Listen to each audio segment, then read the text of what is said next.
by 1 degree since the industrial age. In Sudan, Christians are frequently accused of espionage, and the government wants the church to be under its control. Of yet another mass shooting. Before the gunshots, sirens, and police tape, A California man was arrested for making violent threats against Christians are enemies of the state.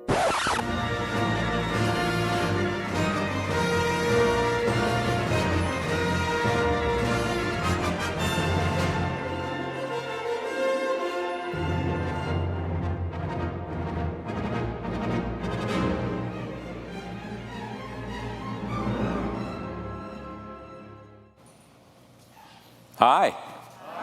My name is Ken, and I am just delighted that you're here in the middle of this stormy weather, that you came out. You must be Canadians. It's just awesome to have you here this morning. And let me give a big shout out to our on-campus group and our Kitchener campus, our Westside Odd and Main Odd in Waterloo. We're really, really glad you're here. We're going back to a series that we started last year in the book of Acts. And we started, it's called How to Start a Revolution. And you'll notice the word kind of love is in there. It's kind of a cool thing. And I didn't know if some people didn't notice that. But anyway, yeah. Anyway, we're going back into the Acts. Before we get there, you remember what the Acts is about? It's about a history of the early church, this fledgling group of followers of Jesus, 120 of them, who launched this incredible movement that basically turned the empire upside down, the Roman Empire upside down. And we are working our way through that book, and next week we're going to dive into chapter 3. But today, we're actually not going to go into the book of Acts yet. I'm trying to set us up for it, get our minds into the kind of space that they need to be in order for us to kind of dive right into the book of Acts together. What I want to do today is, as I said, just kind of set that up. And I'm going to do this really, really differently. Now, normally, like for the last number of years, I don't have any notes. I just get up here and just kind of let her go, right? You know what I'm saying? But today, I'm actually going to be using notes. I've got this up here. I haven't used one of these here for years. So I'm going to use this, and I'm going to be putting my head down. I'm going to be coming back up again every once in a while for air, so I'll just make sure you're in the room and go back down again. And the reason I'm doing this is because I have a whole lot of material I want to cover, and a whole lot of things I want to make sure I say really well. And so for today, that's what we're going to do. You all good with that? Great. So let me just kind of start off this way by just asking this question. How are you feeling about things these days? How are you feeling about things these days? And when I'm talking about things, I'm talking about how you are feeling as a Christian, those of you who are Christians in the room. How are you feeling about the moral, social, ethical, political, religious, spiritual condition in Canada these days? You got a heavy heart? You got a heart that maybe is a tad fearful? Feeling like things are on a slippery slope and we're getting close maybe to the edge. You know what's going on, right? When you think about what we read in here in the news, and you're hearing about like overdoses, drug overdoses at an epidemic rate in our country. Just the opioid crisis alone, Dr. Theresa Tam, who's Canada's chief public health officer, wrote these words. She said, tragically, in 2016, there were more than 2,800 apparent opioid-related deaths in Canada, which is greater than the number of Canadians who died at the height of the HIV epidemic in 1995. And you're hearing about this over and over again. Think about the proliferation and easy access to porn. And it's shocking. And according to HuffPost, porn sites receive more regular traffic each month than Netflix, Amazon, and Twitter combined. How about the breakdown of the family? About divorce that has become even more rampant, and the pain it causes spouses and children, and marriage becoming less and less popular. Think about abortions. There are about 100,000 abortions every year in Canada, and those are only the ones the government is aware of. Private clinics do not have to report their numbers. We are struggling as a culture, as a society, and in the church as well, trying to wrap our heads around the whole gender identity issue that seems to be so prominent. And it sounds a little confusing to many of us, and maybe a little uncomfortable with some of the conversations. Many people look at Canada and label it as being a post-Christian culture. That is a culture that is after Christian. A culture that was highly influenced by Christianity, but it's no longer like that. John O'Sullivan writes this. He says, a post-Christian society is not merely a society in which agnosticism or atheism is the prevailing fundamental belief. It is a society rooted in the history, culture, and practices of Christianity, but in which the religious beliefs of Christianity have been either rejected or, worse, forgotten. Andy Stanley writes this in his book, Irresistible. In a non-Christian society, the majority may have never heard the gospel and therefore have few to no preconceived notions about Christianity or the Bible. A post-Christian society is the opposite to that. In a post-Christian society, the majority have been exposed to Christianity, in our case for generations, but are opting out for a different worldview, a different narrative through which to make sense of the world. In post-Christian society, people know the stories, they just don't believe them, or they don't believe them anymore. Here's an interesting graph of both the US and Canada in terms of religious attendance, Canada being the blue line, the US being the gray line. And what you find here is that in 1986, some 43% of Canadians attended a religious service once a month. By 2012, that number had dropped to 27%. That's a 16% drop during that time period. I don't have numbers for 2019, but I think all of us would probably agree the number would go down even further. That's the kind of change that we're experiencing. But the percentage of Canadians who identify as Catholic has dropped from 47% to 39% over the past 4 decades, while the share that identifies as Protestant has fallen even more steeply from 41% to 27%. Big drops, big changes. On top of that, there's been a radical change in what we call the nuns. And I'm not talking about that kind of nun when I'm talking about nuns, okay?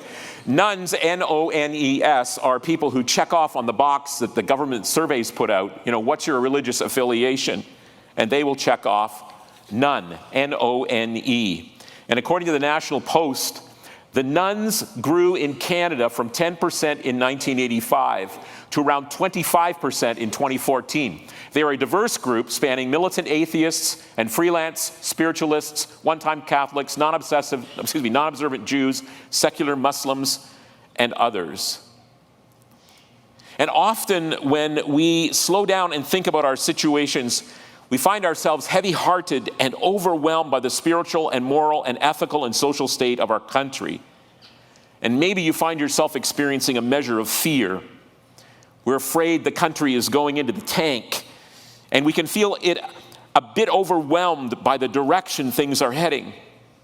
We become perhaps less and less happy with our culture. And this culture shift, this tectonic movement of morals and ethics and so on, feels like Christians are being pushed out to the fringe of society. We fear what lies ahead for us. And we wonder how we are ever going to be able to reach the people around us for Jesus. We believe that the culture around us has become darker and so anti what we value that it's more and more difficult to reach people who are far from God. And on top of that, many of our youth and young adults are drifting away from the faith.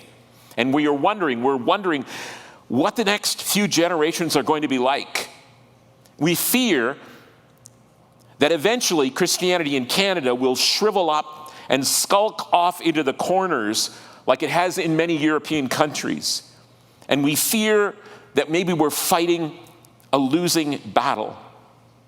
We may even believe that the church is in the midst of a culture that is swallowing it up, that is overpowering it. And there's this sense sometimes that we've got it really bad. We believe the church is into this context. And I would ask this question, really, is it true? Are we in a bad state? And to help us, I want us to think about the early Christians. I want to think about those Christians whose lives are recorded for us in the book of Acts. Think about how tough things were for them. Can we go back 2,000 years? Think about the morality of Rome at that time. Men would have a wife and then have a mistress perhaps on the side, and everybody knew about it. It was an accepted part of the landscape of that day. Unwanted babies, after being born, were what they called exposed. That is, left outside to die. You had a daughter, wanted a son, Just leave the baby after it's been born outside somewhere to die. Pedophilia was common and accepted and even promoted, especially among the ruling class. Temple prostitution was rampant and exalted and practiced openly and applauded vigorously. Slavery was everywhere. Religions were multiple and often violent. Caesar claimed to be a god and demanded worship on penalty of death. Now, there were just 120 of them when the church got started, and they didn't have a Bible. The first books in the New Testament wouldn't be written for another couple of decades. The only written revelation from God they had was what we call the Old Testament, the Hebrew Bible, and few of them had a copy of that anyway. There were no church buildings. They didn't get any income tax benefits from giving to their church.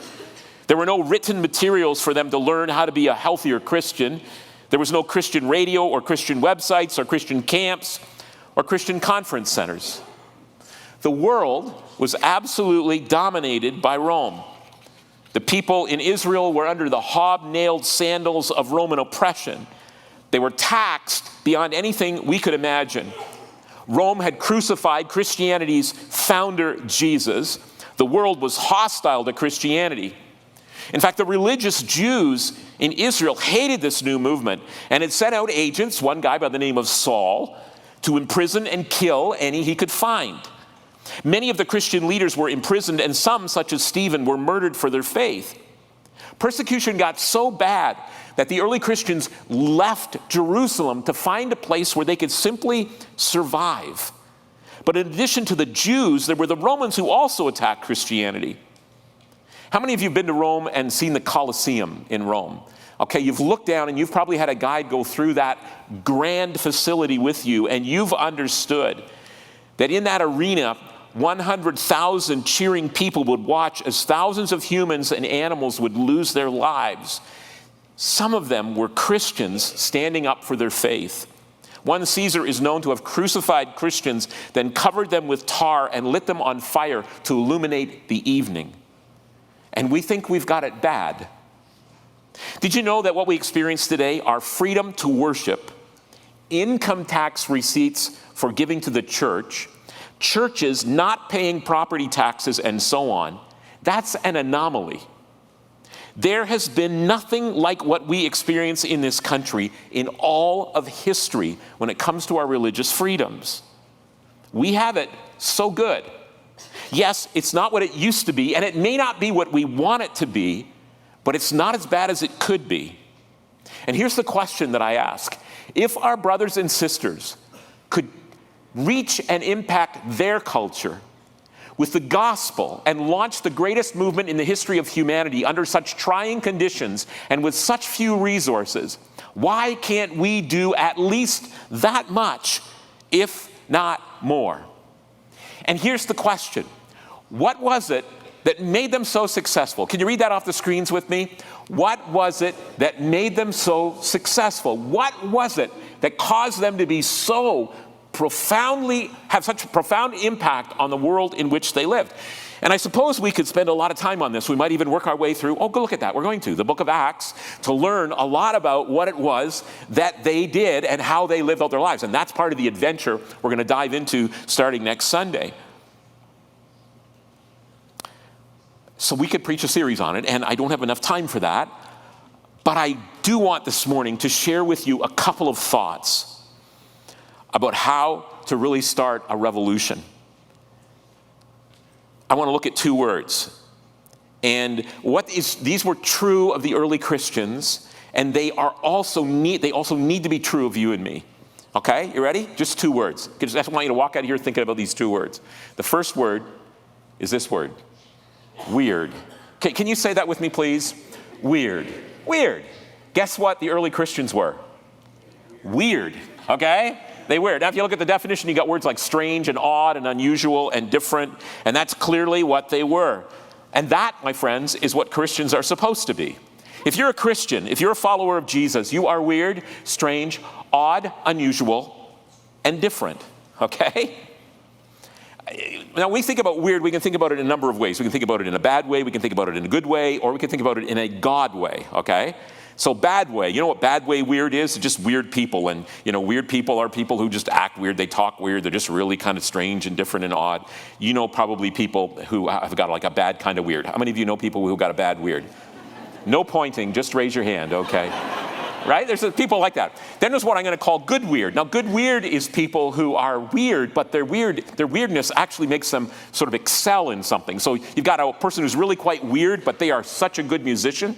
Or you got somebody who's kind of weird, but socially just disconnected and so on, but they are such a good artist, and you'd love to buy their paintings, you'd love to listen to their music, you wouldn't want to spend the weekend with them, but that's because there's this like good weird about them, you know what I'm saying?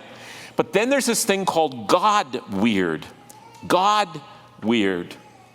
When Peter, a leader of the early church movement, describes Christians, he says this: "Dear friends, your real home is not here on earth. You are" what? "Strangers." You're strangers here. The Apostle Paul says the same thing in Ephesians. "Dear friends, you are foreigners and strangers on this earth." And one other place, someone has translated the word like aliens. You're aliens, okay? And you can hear some sci-fi music in the background. And that's really what God would say is true about followers of Jesus. God calls on you and me, be holy, he says. And the word holy actually means be different, be other than the norm, be weird. Now, when the Apostle Paul writes the book of Romans, and he just has some wonderful things to say about this whole concept of being different, of being holy, of being strange, odd, weird. And I want to read to you, I put up on the screen from the Message, which is Eugene Peterson's paraphrase of Romans 12, 1 and 2. And I love what he's done here. Here's what he says. "So here's what I want you to do." This is the Apostle Paul writing. "Here's what I want you to do, Christians, God helping you. Take your everyday, ordinary life, your sleeping, eating, going to work, and walking around life, and place it before God as an offering." Is that weird? Is that different? Is that unusual? Absolutely it is. Watch what he says. "Embracing what God does for you is the best thing you can do for him. Don't become so well adjusted to your culture that you fit into it without even," what's the word? "Thinking." Don't let it do that. You are weird. You are different. You are unusual. You're different from the culture around you. Put your thinking caps on. Instead, he says, fix your attention on God. You'll be changed from the inside out. Readily recognize what he wants from you and quickly respond to it. Unlike the culture around you, always dragging you down to its level of immaturity, God brings the best out of you, develops well-formed maturity in you. Here's the truth. Weird people think differently. Can you read that off the screen with me?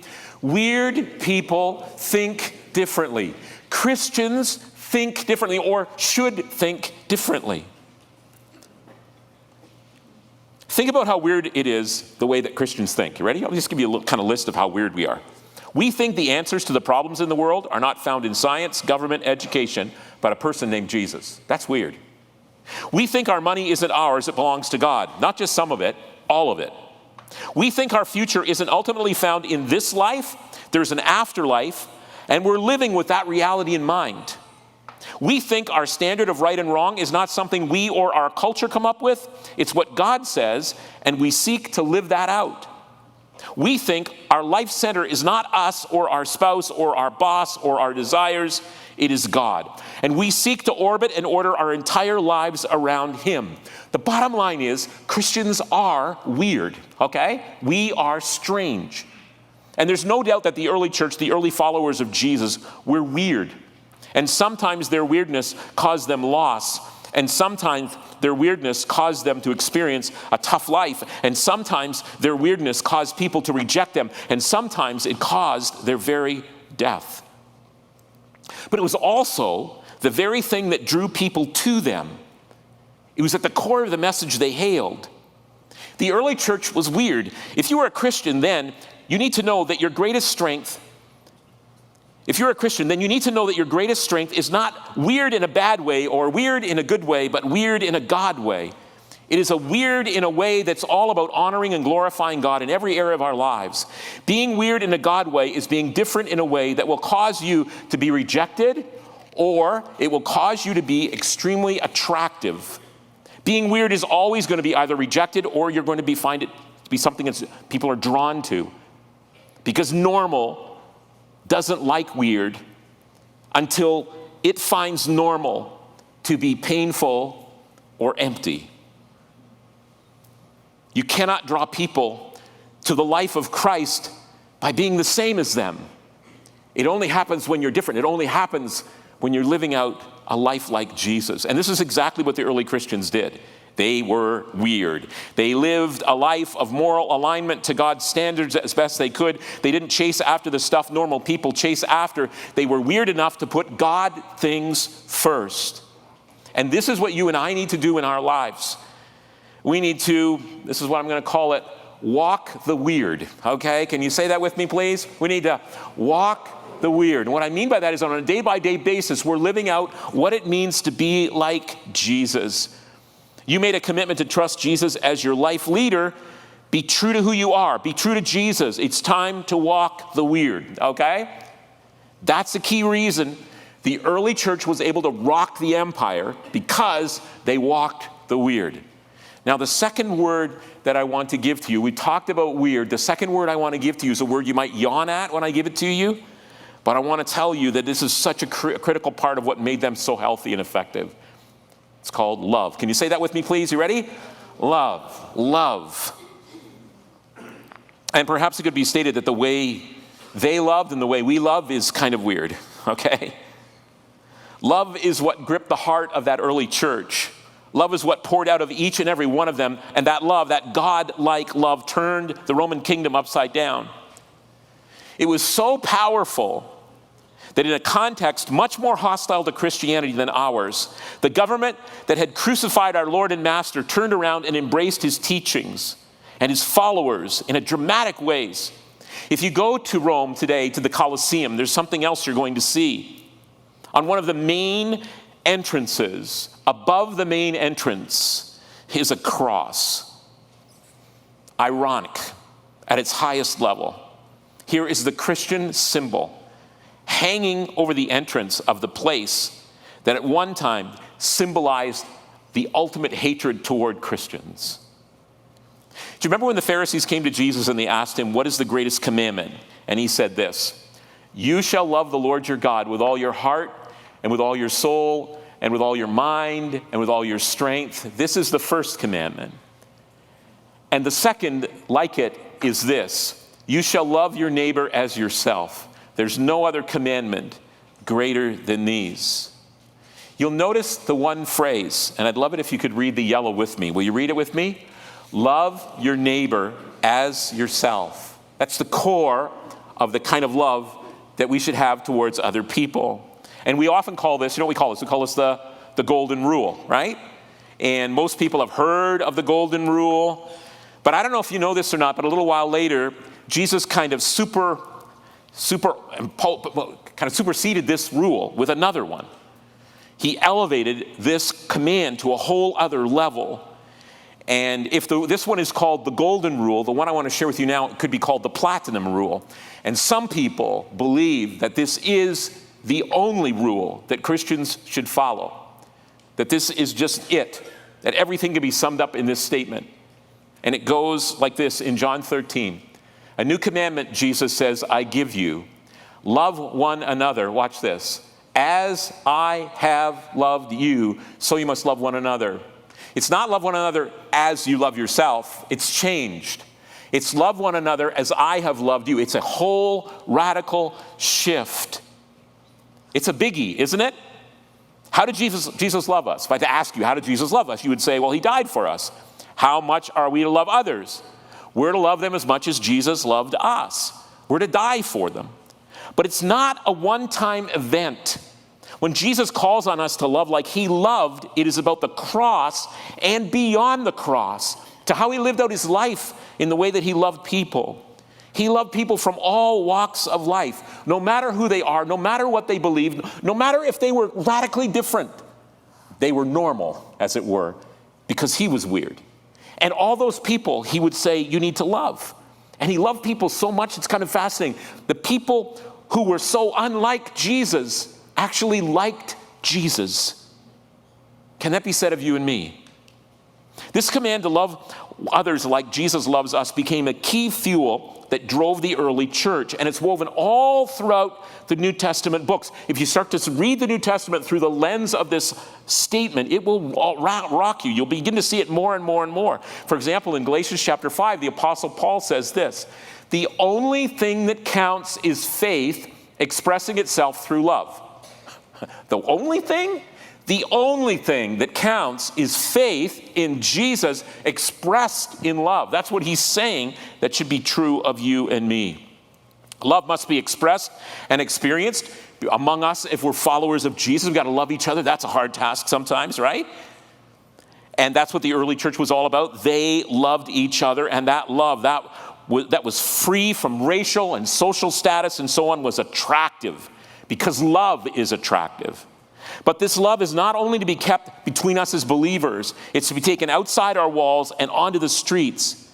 People are not drawn to our theology, they're not drawn to our buildings, they're drawn to the most powerful thing that you and I have in our arsenal, and that's this thing called love. Love. And here's the beauty of it. Doesn't matter how old you are, your social status, your education, you can do this. You and I have been entrusted by God with this capacity and ability to love in a radical way. Well, how do we love? I want to share with you three quick arenas in which this love needs to show up. First of all, we love so much, we are not afraid. We want this love to be so powerful and potent in our lives that it drives out fear. Fear of anything. You'll notice that it says here, perfect love drives out fear. I think when we know God's love for us, the fear starts to wash away. I think when we express God's love to others, our fear of them starts to be downgraded as well. Perfect love, mature love drives out fear so that we're not afraid to talk, we're not afraid to risk, we're not afraid to live out what it means to be a weird follower of Jesus. And could it be that our fear of sharing our faith with others is not because of our lack of ability or skill or because of the personality that we have? Maybe it's a love thing. We do not yet love people like we should. How should we love? We love by serving people, by including people, by walking alongside people in their joys and in their sorrows, by praying for people, by listening to people. I think if we listen more and talk less, it might be better for evangelism. We love by being honest about our own struggles. We have the same struggles as our neighbors. We have a mortgage, our kids act up, our neighbors may have a thing or two they can teach us about parenting and mortgages. We love by dying for them. What would it look like for me to love my unchurched friends in a way that called on me to die for them every day? Well, that's a bit too convicting. Let's move on to the next one, okay? We love so much we're not afraid. Secondly, we love so much we do not judge. One of the practices that I fear has become so prominent among Christians today is that as we hear news reports, watch these actions and so on, is that we get into this thing called judging. We pull on the gown, we slip on the wig, we get out the gavel, we crawl behind the bench, and we start judging people. And I need to tell you this, that we're not called to judge others. To judge, condemn, and sentence non-Christians who hold different views from us is never our role. And yet we do it. Sometimes it's out loud, sometimes it's hidden away in our hearts. But doing that in any form is not loving, and it's not right. Listen to what Paul writes in 1 Corinthians 5:2. What business is it of mine to judge those outside the church? Stop judging. Start loving. Is your judgment destroying any potential relationships? Are we labeling people? Are we putting people down who are different from us? We hate it when people judge us, don't we? No one likes being judged. To judge is not to love. Start loving people. Stop judging, condemning, labeling, measure them against ourselves. Now, this does not mean that we are not to disagree with them. Disagreeing is a freedom we have in this great country. But our disagreeing needs to be done in love. It needs to be respectful. It needs to be in love. Remember Jesus' comment to those condemning the woman caught in adultery? The one who has never sinned, he says, gets to throw the first stone. Judging is throwing stones. I guess the question I would ask us is, what do you have in your hand? How do we love? We love so much we're not afraid. We love so much we do not judge. And thirdly, we love so much we respect the right of others to believe differently. Let me throw this question up on the screen. Don't you think it's a little strange that we would demand that non-Christians hold to our values?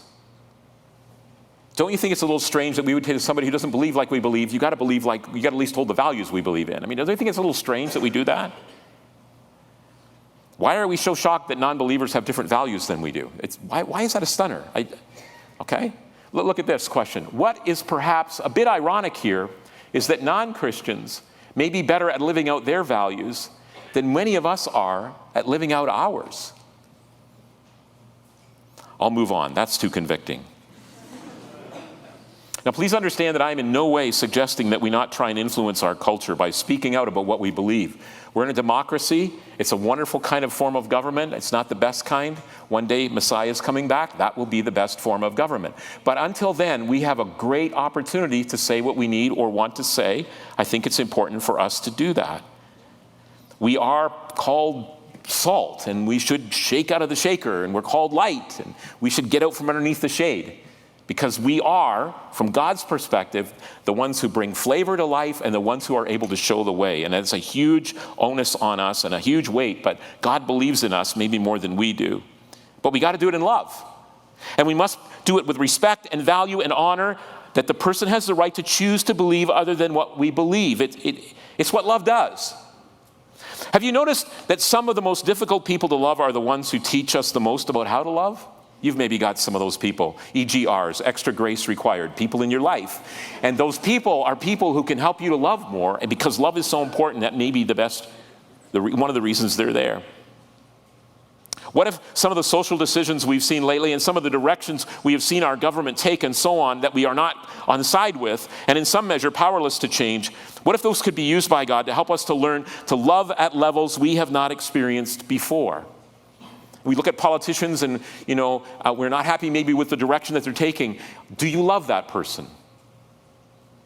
Now, please understand that love is not the same as agreement, right? In fact, love is courageous enough and clear enough to say, I disagree with you, but I love you still. That's the kind of mature love that we need. It's not always easy to know how to live when there is disagreement, right? How do I show my love and still not participate in areas maybe that I'm being pulled into? And that's a hard thing, and we need to help each other figure it out. But what we must not ever do is stop loving. We're not asked by God to get people to change before we love them. We're to love them no matter what they believe, and even if they never respond the way we want them to respond to the gospel, we still are to love them. I'll put this little phrase up on the screen. Live the love. Can you say that one with me? You ready? Live the love. Live the love. Walk the weird. Live the love. That's it. Walk the weird. You can do it. You can. Be weird. You are weird. Just be who you are. Okay? It's who you are. You're weird. You're different. You're strange. You're odd. Just walk it. And live the love. Love is, I believe, one of the hardest lessons in life to learn, but it is so, so important for us to embrace this and practice this. And as I've already mentioned, you and I have the capacity to love no matter who we are and what we are experiencing in life. It's so crazy amazing that this thing can be so profoundly powerful in our lives. You remember what 1 Corinthians 13 says, right? You've been at weddings, you've heard it read. Maybe you got this posted up on your website or your Facebook page or on your fridge or whatever.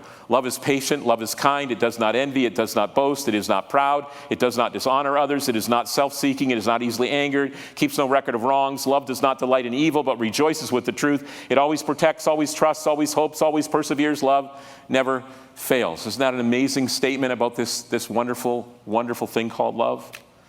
Will you stand with me right now? Can you do that, please? If you're able to, would you stand? If you're not, that's fine. Can you read this with me off the screen?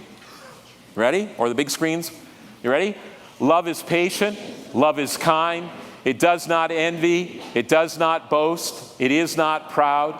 It does not dishonor others. It is not self-seeking. It is not easily angered. It keeps no record of wrongs. Love does not delight in evil, but rejoices with the truth. It always protects, always trusts, always hopes, always perseveres. Love never fails. Let's change the word love. Let's put the word Jesus in there, okay? Now, I've done this with you before, but I think this fits really well this morning. Can you read it with me? You ready? Jesus is patient. Jesus is kind. Jesus does not envy. Jesus does not boast. Jesus is not proud. Jesus does not dishonor others. Jesus is not self-seeking. Jesus is not easily angered. Jesus keeps no record of wrongs. Jesus does not delight in evil, but rejoices with the truth. Jesus always protects, always trusts, always hopes, always perseveres. Jesus never fails to love. I'll switch it one more time. I'll get you to read this, and you're going to say, can't read that, not true of me. Can't read it, not true of me. And I'm sure it's not true of you, okay? So let's just all get on the same page here. It's not true of anybody in the room. But we could read it like a prayer, couldn't we? And say to God, this is what I want to be true of me. So can you try it with me? You ready? I am patient. I am kind. I do not envy. I do not boast. I am not proud. I do not dishonor others. I am not self-seeking. I am not easily angered. I keep no record of wrongs. I do not delight in evil, but rejoice with the truth. I always protect, I always trust, I always hope, I always persevere. I never fail to love. Walk the weird, live the love. See, nobody else can walk the weird but you and me, because we're the ones who are weird. And nobody else can live the kind of love that we can live because nobody else has been touched by God's love like we have, okay? I'm not bragging about us. This is a humble calling that we have experienced. So nobody's going to be weird out there except us, and nobody can show the love of God to the degree that we can. And that's what needs to be true about us. And then, as rebels of the kingdom of darkness, against the kingdom of darkness, we can overturn and see God do some amazing things in our family, in our circle of relationships for His glory. Will you bow your heads in prayer with me? Thank you, Heavenly Father, for being a God who loves us, for sending Jesus to die for us, to live for us, to rise again for us, for sending Jesus to show us how to live, to show us that we're different, to show us how to love. I pray for each and every one of us in this room that our capacity for love would increase more and more and more, that we would see it as a prime lesson every day of the week, and that this idea of living in a way that's different, that lines up with your values, would be something that we would embrace, believing, knowing that this is the right way to live for your glory, and that you can use our weirdness and you can use our love to reach a world around us and to glorify you above all things. May you be pleased. May you be honored. In Jesus' name I pray. Amen.